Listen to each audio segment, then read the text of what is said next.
El libro del Éxodo es una historia de milagros y libertad. Narra la historia de Moisés, que le pide a un faraón egipcio que libere a los esclavos hebreos. Después de plagas y desastres, el pueblo hebreo huye hacia la libertad. Y Dios divide en dos el Mar Rojo.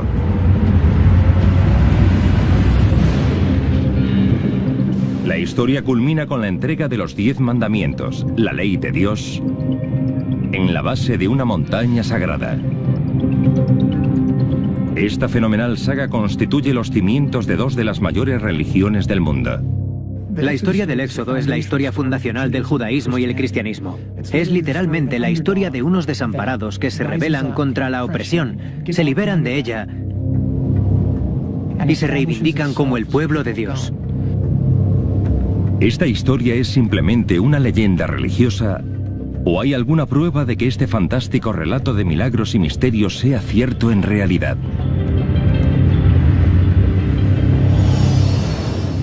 Hace mucho que se considera el Éxodo como un importante relato espiritual de gran significación religiosa, pero imposible de demostrar. Sin embargo, los nuevos adelantos científicos han revelado sorprendentes pruebas de que la historia de Moisés y sus increíbles milagros puedan estar basados en hechos históricos y científicos. ¿Cuáles son las explicaciones científicas para esta historia bíblica de milagros?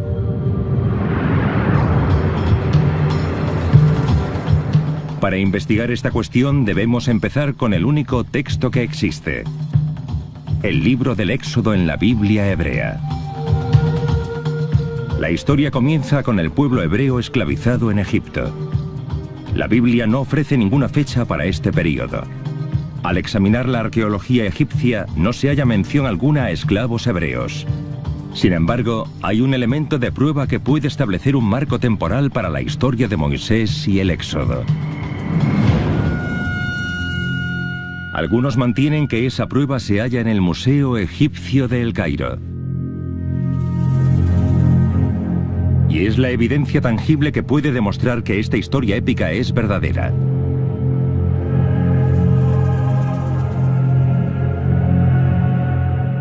Esta tabla de piedra se llama la Estela de Merneptah y recibe su nombre de un faraón que gobernó Egipto entre 1224 y 1211 a.C. La estela se recrea en las múltiples conquistas del faraón.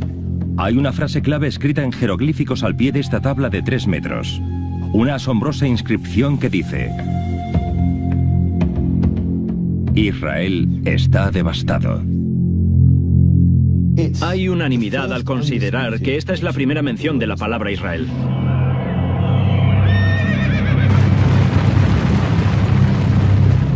Por supuesto, ellos siempre dicen que lo destruyeron por completo, pero eso no significa que dejase de existir. Lo que hace es demostrar que los hebreos estaban en la tierra de Israel en aquel momento. Al comparar los frisos cronológicos de Egipto y de la Biblia, la fecha del Éxodo empieza a emerger. La Biblia afirma que Israel se fundó 40 años después de los sucesos descritos en el libro del Éxodo. Si la estela es correcta, establece que los hebreos estaban viviendo en la tierra prometida, la tierra de Israel, en 1211 a.C. Por tanto, el Éxodo tuvo que producirse antes de esa fecha. No hay más menciones a Israel o a los esclavos hebreos en las crónicas egipcias. Tampoco la Biblia da el nombre del faraón que gobernaba Egipto en tiempos de Moisés. Pero lo que sí nos dice la Biblia es lo que estaban haciendo los hebreos en Egipto. Y esto podría darnos la clave que nos permita descubrir más pruebas. El libro del Génesis dice: construyeron para el faraón las preciosas ciudades de Pitum y Ramsés. ¿Pueden encontrarse estas dos ciudades en concreto? De ser así, su existencia aportaría más pruebas de la esclavitud hebrea y del Éxodo.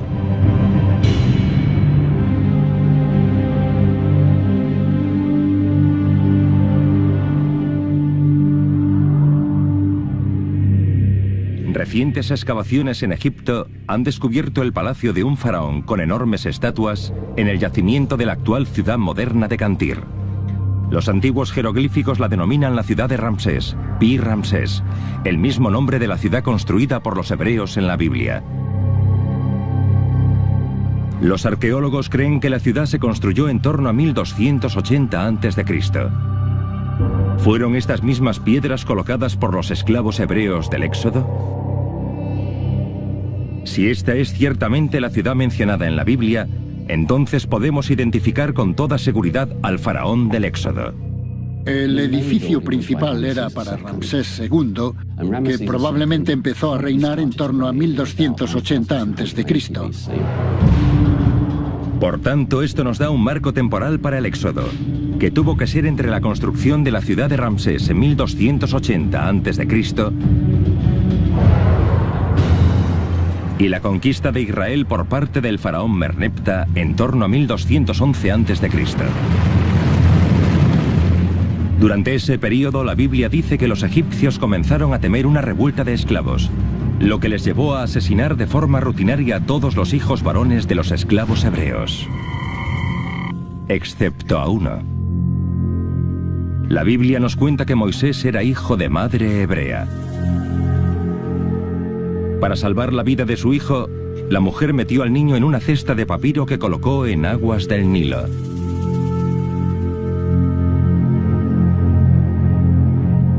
Por suerte, tanto la cesta como el bebé fueron encontrados por la hija del faraón. La Biblia dice: ella lo adoptó como hijo suyo, además le puso por nombre Moisés, pues dijo: yo lo saqué del río.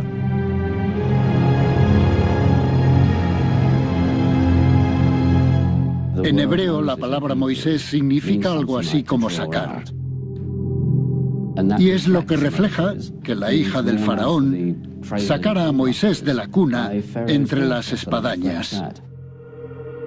Pero puede que el nombre de Moisés aporte otra prueba para la historia de este relato, dado que Moisés no es claramente un nombre hebreo.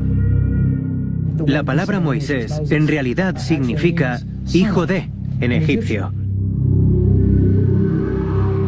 Por ejemplo, tenemos a Ramsés, que es Ra-Moisés, el hijo de Ra, el hijo del dios Sol.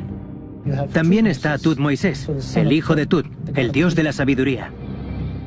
Una manera de interpretarlo es que le pusieron el nombre de uno de los dioses egipcios, pero en cuanto se convirtió en creyente del único y verdadero Dios de Israel, se desprendió de ese nombre y se quedó como Moisés, solo Moisés. Cuando se hizo adulto, Moisés presenció cómo sus hermanos hebreos eran esclavizados por sus amos egipcios. La Biblia nos cuenta que cuando Moisés vio a un amo egipcio golpear y matar a un hebreo, decidió vengarse y matar al hombre. Este acto temerario no solo cambió su vida, sino que configuró el destino de todo un pueblo. La Biblia dice que Moisés huyó del faraón y se refugió en el país de Madián.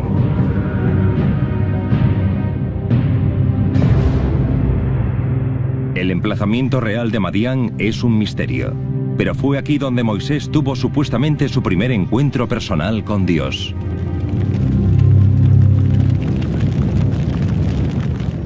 Según las Escrituras, Moisés buscó refugio en la tierra de Madián. La ubicación exacta de Madián no se deja clara. Los académicos han situado Madián en algún lugar de la península del Sinaí, en Egipto. La Biblia dice: el ángel del Señor se le apareció en una llamarada entre las zarzas. Moisés se fijó. La zarza ardía sin consumirse. La zarza ardiente es una imagen extraña de Dios. Tan extraña y específica que algunos científicos creen que podría tener cierta base real. Los arbustos no se incendian espontáneamente, excepto en ciertos sitios. Si hay una chimenea volcánica debajo de un arbusto normal, el gas caliente asciende y el arbusto se incendia. Las chimeneas volcánicas son pequeñas fisuras en la superficie de las zonas con actividad volcánica. Emiten muchísimo calor y gases inflamables, tan calientes como para hacer que un arbusto cercano entre en combustión. De hecho, la Biblia dice que el arbusto se quemó, pero no se consumió. Solo hay un arbusto en la zona de Egipto que encaje con esta descripción. Esto es una acacia. Si debajo hubiese una chimenea volcánica por la que saliesen gases, estos se inflamarían y arderían a través del arbusto. Para probar la teoría, nuestros productores aplicaron un soplete de propano a una acacia árabe. Por encima de los 1100 grados, la llama es invisible. Aparentemente sin motivo, el arbusto arde. Su tronco se va convirtiendo lentamente en carbón. Arde, pero no se consume, tal y como describe la Biblia. Si el arbusto ardiente es el resultado de una chimenea volcánica, esto nos proporciona una ubicación de la misteriosa tierra de Madián. Ni Egipto ni la cercana península del Sinaí son zonas con actividad volcánica. Los volcanes más cercanos están aquí, en la cordillera del Gran Rift, en Arabia Saudí. Puede que esta sea la ubicación de Madián y del arbusto ardiente. La ubicación es importante porque Moisés la recordará cuando conduzca a su pueblo a la libertad. Cuando Dios habla desde el arbusto ardiente, le dice a Moisés que regrese a Egipto para conducir a los hebreos esclavizados hacia la libertad. Moisés regresa a su tierra de nacimiento, donde se acerca al faraón y le dice: «Deja salir a mi pueblo». El faraón se niega y Dios dice: «Enviaré plagas sobre Egipto. Después os dejará marchar de aquí, es decir, os echará a todos de aquí». 10 plagas: sangre, ranas, mosquitos, moscas, peste, llagas, granizo, langostas, oscuridad y muerte. 10 acontecimientos devastadores que trajeron el horror y la muerte al país.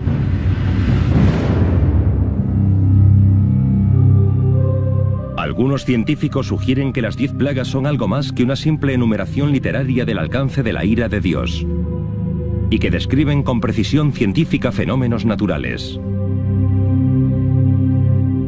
Cada una de las plagas tuvo básicamente un efecto cascada. Cada plaga puso la bola de nieve a rodar pendiente abajo, por así decirlo. El clímax llegó con la 10ª plaga.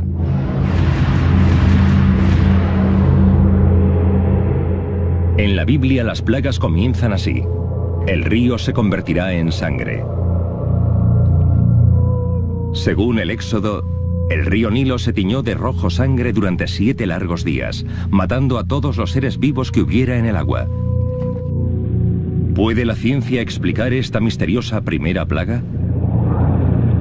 La marea roja es bien conocida en todo el mundo.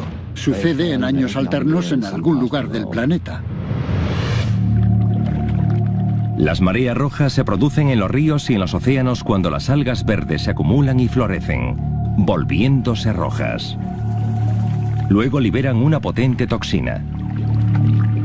Para que las algas se vuelvan rojas, tiene que haber altas temperaturas y niveles elevados de nutrientes en el agua. La floración del alga no solo libera toxinas, sino que también disuelve el oxígeno del agua, lo cual desemboca en enormes masacres de peces, justo como afirma la Biblia. Por ello, cualquier animal capaz de huir del río tóxico lo hace. Esto nos lleva a la segunda plaga: ranas. En Egipto, millones de ranas del río Nilo salen del agua y pululan por la tierra. La Biblia dice: el río hervirá de ranas, que saldrán y se meterán en tu palacio. Al no encontrar qué comer, las ranas murieron rápido, provocando las 2 plagas siguientes. Según la Biblia, los mosquitos atacaban a hombres y animales. Los mosquitos son molestos, pero los científicos creen que acabarían resultando mortales. Pero con la 4ª plaga Dios dice: yo enviaré moscas sobre ti, sobre tus funcionarios y tu gente. Pero nuestros expertos dicen que no eran moscas comunes, sino tábanos. Hay una mosca que se habría manifestado en enjambres y habría surgido en masa de haber habido vegetación podrida, peces muertos o sapos. Y esa mosca es el tábano. Los tábanos muerden con unas pinzas como de cirujano que provocan una herida abierta que deja el cuerpo expuesto a las infecciones. Y entonces la quinta plaga se convirtió en letal. La Biblia afirma: los caballos, los asnos, los camellos, las vacas y las ovejas sufrirán una peste muy grave. La mortífera plaga del ganado fue el resultado de un virus patógeno propagado por las picaduras de los mosquitos de la segunda plaga. El virus se llama lengua azul. Se llama lengua azul porque se les encharcan los pulmones. No les llega oxígeno, se les pone la lengua azul y mueren. En la sexta plaga, las moscas contagian la enfermedad a los humanos. La Biblia señala: se producirán llagas en todos los hombres y animales. Las llagas, heridas cutáneas infectadas y llenas de pus pueden ser el resultado de las picaduras profundas y heridas abiertas provocadas por tábanos portadores de enfermedades.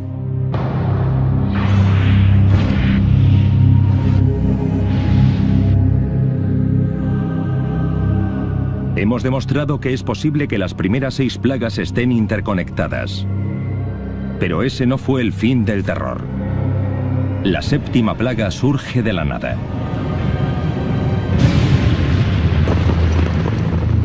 Una tormenta de granizo de enorme magnitud. La Biblia la llama la peor tormenta en la tierra de Egipto. Aunque sean inusuales en el árido norte de África, se sabe que han caído tormentas de granizo que han devastado los campos de trigo y cebada de Egipto. Este cambio repentino a un tiempo frío y húmedo en un clima tan cálido creó las condiciones ideales para una súbita eclosión de huevos de insecto, lo que condujo a la octava plaga. Las langostas.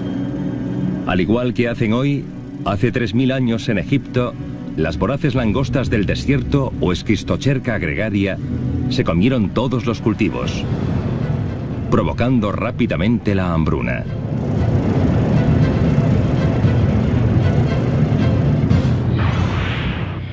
La novena plaga es aterradora y no parece estar conectada con las otras. La Biblia dice que Dios envía 3 días de oscuridad. ¿Es una señal de la ira de Dios? ¿Un presagio de la maldición inminente o hay una explicación científica? Con toda seguridad es un simún, una tormenta de polvo. Las de primavera son muy comunes en Oriente Medio. El simún es una tormenta con vientos de 140 kilómetros por hora que levanta la suficiente arena como para tapar el sol. Puede durar un día o 2. Pero esta duró 3 días como resultado de la destrucción de cultivos y de la capa de tierra dejada por las langostas.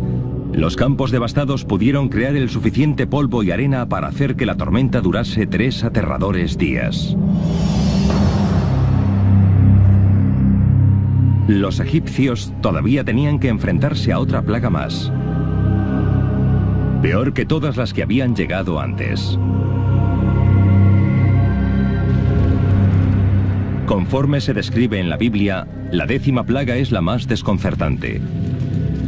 La Biblia dice: morirá el primogénito de cada familia egipcia y todas las primeras crías de los animales.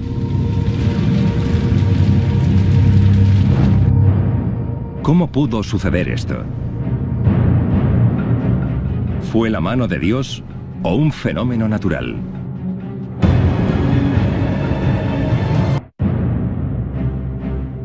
En la historia del Éxodo que narra la Biblia, Dios envía 10 plagas a Egipto. Los científicos creen que estas plagas podrían ser desastres naturales interconectados. Desde el río de sangre hasta la plaga de las llagas. Conforme se describe en la Biblia, la 10ª plaga es la más desconcertante. La Biblia dice: morirá el primogénito de cada familia egipcia y todas las primeras crías de los animales.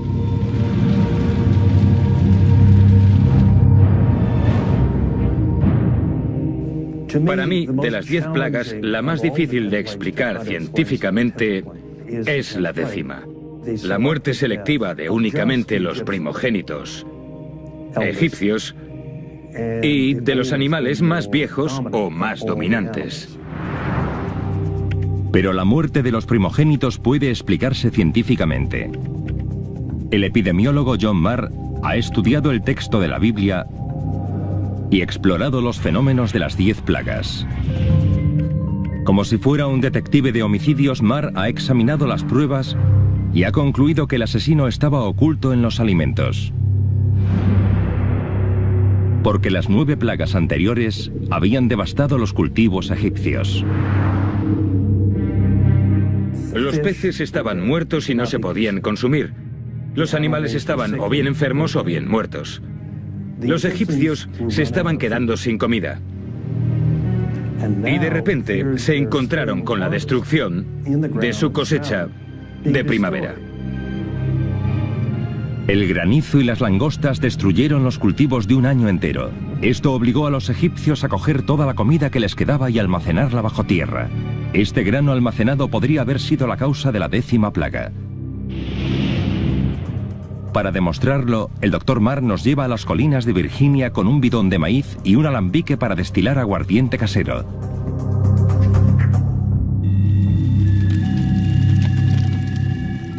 Esto es un alambique para hacer licor casero. Es una antigua y honorable tradición el utilizar levadura, que es un hongo, para convertir el maíz en alcohol. Aquí tenemos pasta de maíz fermentando en un entorno controlado. Se convierte en líquido y obtienes el licor casero de Virginia. La fermentación controlada del hongo produce alcohol, pero si el hongo no está controlado, puede convertirse en letal. Puede que fuera una contaminación fúngica del grano almacenado bajo tierra, que se contaminara con agua y con las heces de las langostas. Al enterrarlo con arena, se queda cociendo, fermentando y produciendo un veneno potentísimo llamado micotoxina. Las micotoxinas son hongos microscópicos que proliferan con rapidez y son extremadamente tóxicos. Hay varias micotoxinas que pueden destruir el sistema inmunológico. Pueden destruir los órganos generadores de sangre, el hígado, los riñones. Incluso en pequeñas cantidades pueden provocar enfermedades y la muerte. Los 3 días de oscuridad de la 9ª plaga podrían haber dado a las micotoxinas el tiempo suficiente para infectar solo las capas superiores del grano de los almacenes subterráneos. Si se ingieren o incluso si se inhalan, pueden matar a alguien en una sola noche. Pero esto no explica por qué la plaga mató solo a los primogénitos y a las primeras crías de los animales. Marr cree que la respuesta se encuentra en una antigua costumbre. En Egipto y en otros países de Oriente Medio existe la costumbre de dar doble ración de comida al primogénito. Las sociedades tradicionales alimentan al primogénito primero para proteger el futuro de la familia. Lo mismo sucede con los animales dominantes. Cualquiera que viva en o cerca de una granja sabrá que cuando llegan los caballos, las vacas o los cerdos, el que come primero es el más grande, el más dominante. Por tanto, si los egipcios sacaron grano para alimentar a los animales, sería el mayor, el más fuerte, el que moriría. Según esta teoría, solo la capa superior del grano almacenado estaba infectada de micotoxinas. Con esta capa se alimentó a los primogénitos, mientras que el resto de la población comió el grano situado en la parte inferior de los recipientes. Los que comieron primero murieron, los demás sobrevivieron. Los esclavos hebreos se alojaban a kilómetros de los palacios egipcios, en una zona que la Biblia denomina la tierra del Gosén. Esta fue la clave para que sobrevivieran a las plagas. Estos desastres, incluso la infección del grano almacenado, no habría afectado a las chabolas de los esclavos fuera de las ciudades egipcias.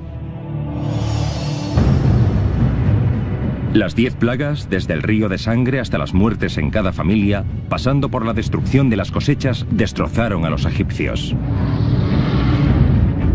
El faraón cedió a los insistentes ruegos de Moisés y dejó marchar a su pueblo.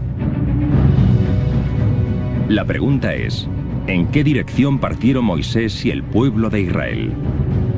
En mi ruta, los israelitas saldrían de Egipto y entrarían en la península del Sinaí. El Dr. Colin Humphreys y el Dr. Peter Williams de la Universidad de Cambridge han estudiado cientos de mapas antiguos en busca de esta ruta sagrada. Como sabemos, el libro del Éxodo dice que el punto de partida fue el sitio donde el faraón tenía su palacio, un lugar llamado Ramsés.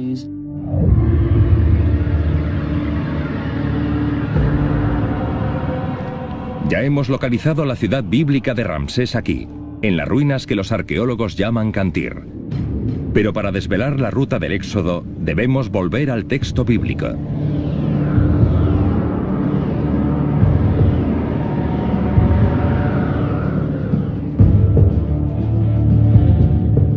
Dios ordena a Moisés que conduzca a su pueblo hasta la montaña de Dios, el monte Sinaí. Pero antes de llegar, la Biblia dice que los hebreos se encontraron con el obstáculo del Mar Rojo. El punto del Mar Rojo más cercano a la ciudad de Pi Ramsés está aquí, cerca de lo que hoy es el Canal de Suez. Por su cercanía se ha considerado que es aquí donde sucedió el milagro en el cual Moisés divide el Mar Rojo. Para nuestros expertos, la explicación de los últimos 3000 años está equivocada. Un problema importante es que en la época de Ramsés II, Egipto controlaba la península del Sinaí. Allí seguirían bajo su control. Dios le había dicho a Moisés que condujera a su pueblo a la libertad más allá de las fronteras de Egipto. Humphreys cree que la ruta del Éxodo debe ser por tanto diferente. Ello nos da un mapa muy distinto de la Biblia. Por tanto, para salir de Egipto, debían atravesar la península lo antes posible. Por ello, creo que pasaron por aquí y cruzaron directamente al Golfo de Aqaba. En vez de atravesar el Mar Rojo a 80 kilómetros de la ciudad del faraón, Humphreys cree que Moisés y los hebreos llegaron al Mar Rojo en Aqaba, 480 kilómetros al este. Hay otra razón para esta conclusión basada en los primeros viajes de Moisés.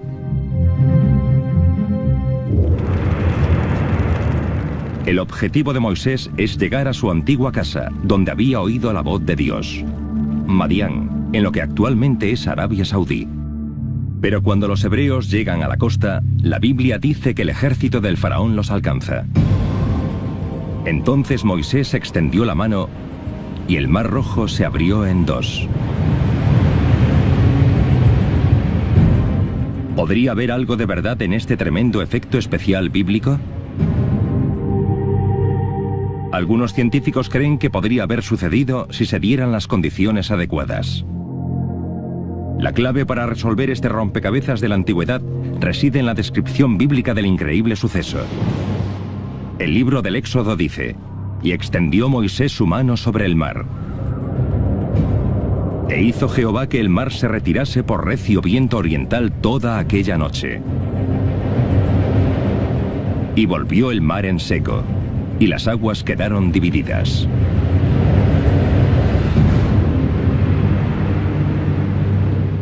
Para nosotros eso fue, si no una prueba, sí un punto de apoyo de la teoría de que la división fuera provocada por el viento.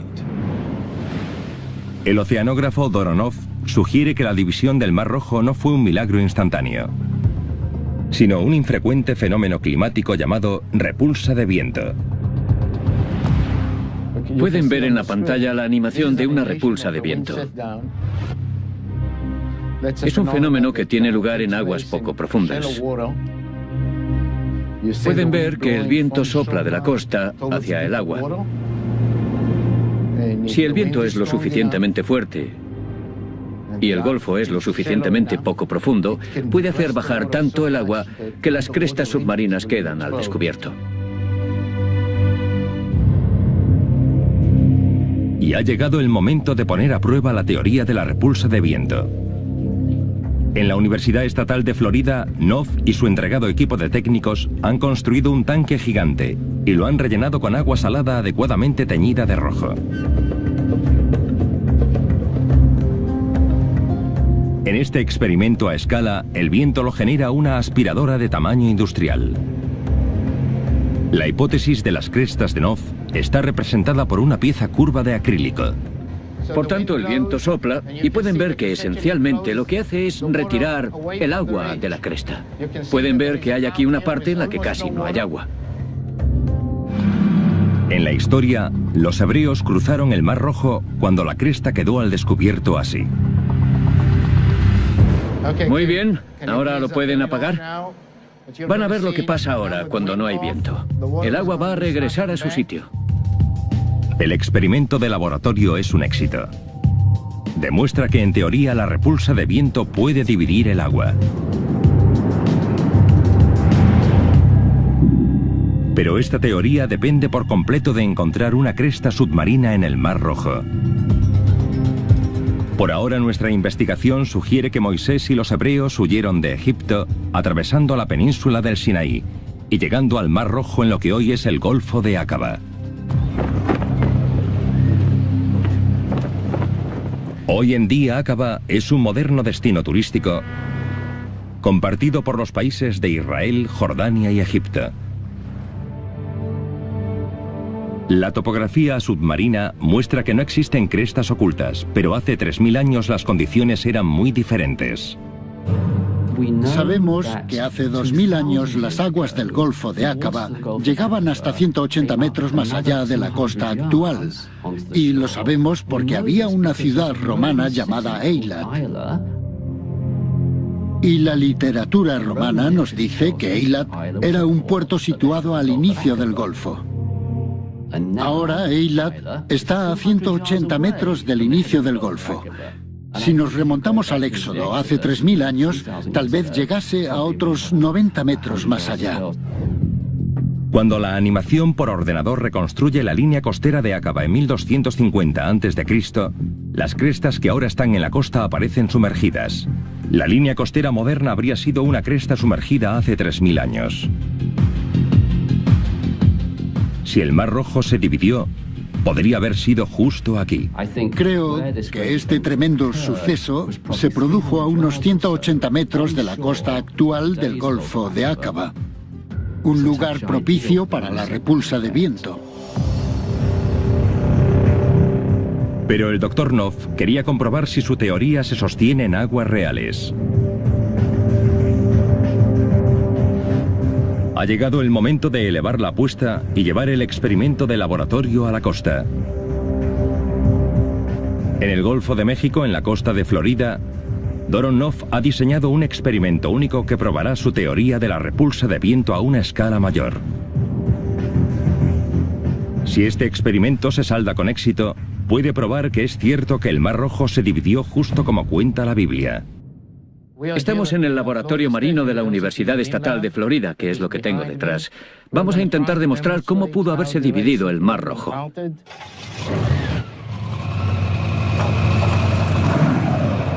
Hidrodeslizadores con potentes hélices soplarán a una velocidad aproximada de 160 km por hora. Son las condiciones ideales para una repulsa de viento. El Golfo proporciona dinámicas de fluidos del mundo real, como masa, presión del aire y condiciones costeras que no pueden replicarse en un tanque de material acrílico. Las hélices soplan directamente hacia el Golfo.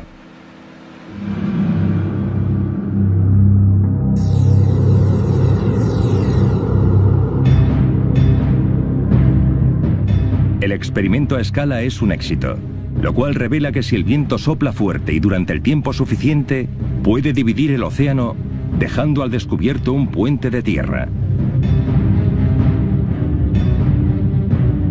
Pero la Biblia también nos dice que cuando el viento dejó de soplar, los muros de agua se derrumbaron y ahogaron al ejército del faraón. Cuando nuestro equipo interrumpe el viento, vemos lo que probablemente pasó en realidad hace 3000 años. El agua va a volver a su sitio.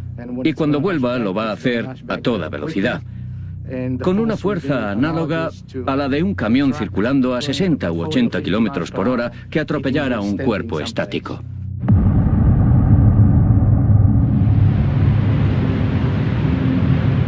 La Biblia dice que después de que Moisés y su pueblo cruzaran el Mar Rojo, tenían una última meta: la montaña de Dios. ¿Pueden nuestros expertos descubrir la verdadera montaña, donde Moisés habló con Dios y recibió los 10 mandamientos? Hay un último misterio en el relato del Éxodo bíblico. Tras cruzar el Mar Rojo, Moisés conduce a su pueblo al Sinaí, la montaña de Dios, donde recibe los 10 mandamientos.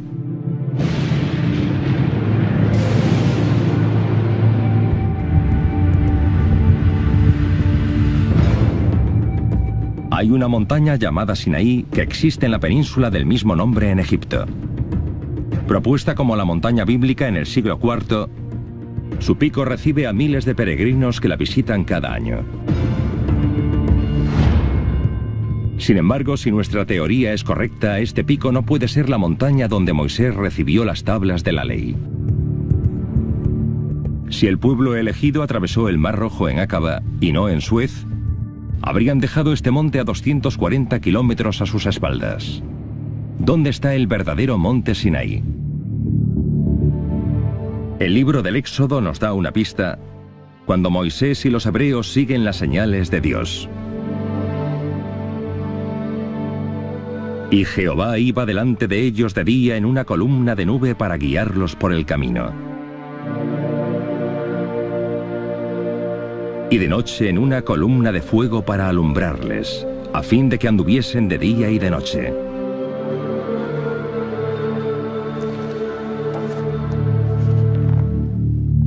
Los doctores Colin Humphreys y Peter Williams de la Universidad de Cambridge han explorado las diferentes explicaciones posibles y creen que esta extraña descripción es un retrato simple pero exacto de un único fenómeno natural: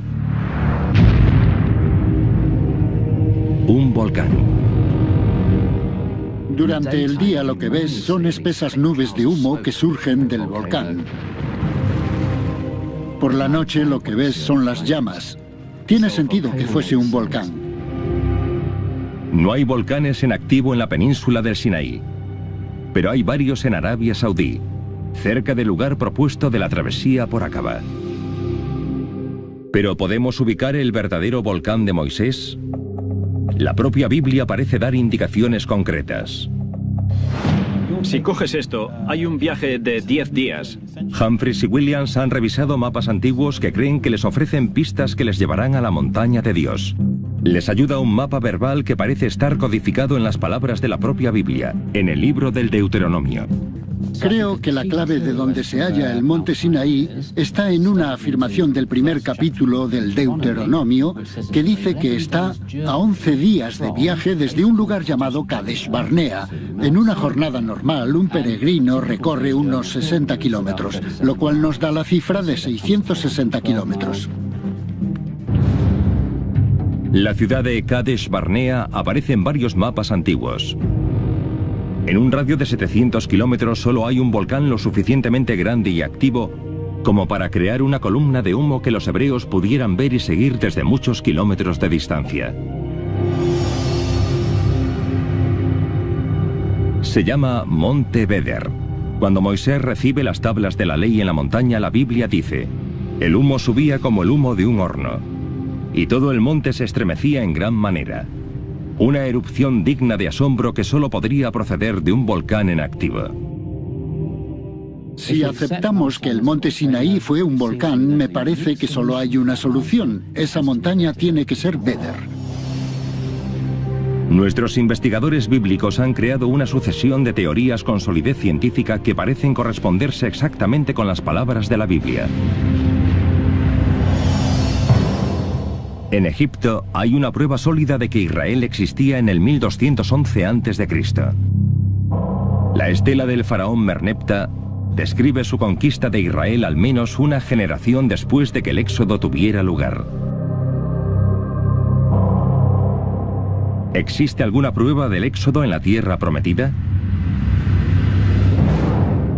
Por sorprendente que parezca, nuestro equipo llegó a las ruinas de Tel Gezer, en el Israel actual, justo cuando los arqueólogos estaban desenterrando las pruebas físicas. La semana pasada descubrimos esta estructura monumental. Sabemos que es la muralla de la ciudad, la muralla exterior de Tel Gezer. Ha habido polémica sobre si data del siglo XIII a.C. o de la Edad de Hierro. Entre las ruinas de la muralla hay pruebas de batalla y conquista. Si la muralla data efectivamente del siglo XIII a.C., esto respaldaría las loas al faraón Merneptah en la estela de Egipto. Si fuese así, esta sería la muralla conquistada por Merneptah cuando llegó por esta tierra y conquistó Gezer. Entre las pruebas de antiguas batallas, la arqueología empieza a aportar un friso cronológico para los eventos de la Biblia. En torno al 1211 a.C., los hebreos ya se habían establecido en Israel, donde se habían asentado y construido ciudades amuralladas. Aquí fueron atacados en esta misma muralla por el faraón Merneptah. Por tanto, el éxodo tuvo que ser anterior a esta fecha. Y no es coincidencia que Merneptah fuera precisamente hijo del faraón Ramsés II, cuya ciudad Pi-Ramsés fue construida por esclavos hebreos según la Biblia. Desde las 10 plagas de Egipto hasta la mismísima montaña de Dios, pasando por la división del Mar Rojo, los milagros del Éxodo pueden explicarse como fenómenos científicos, pero no por ello las historias son menos milagrosas. Cuando te pones a pensar en las penurias que tuvieron que pasar, llamaron desesperadamente a Dios desde lo más profundo de su ser y Dios les envió a su liberador. Es una historia estupenda. Pero puede que para los creyentes explicar la base científica de la Biblia la aleje de su verdadero sentido. El Éxodo es una historia que habla de un desamparado que, con fe y perseverancia, puede superar cualquier opresión y cualquier problema que se encuentre en la vida.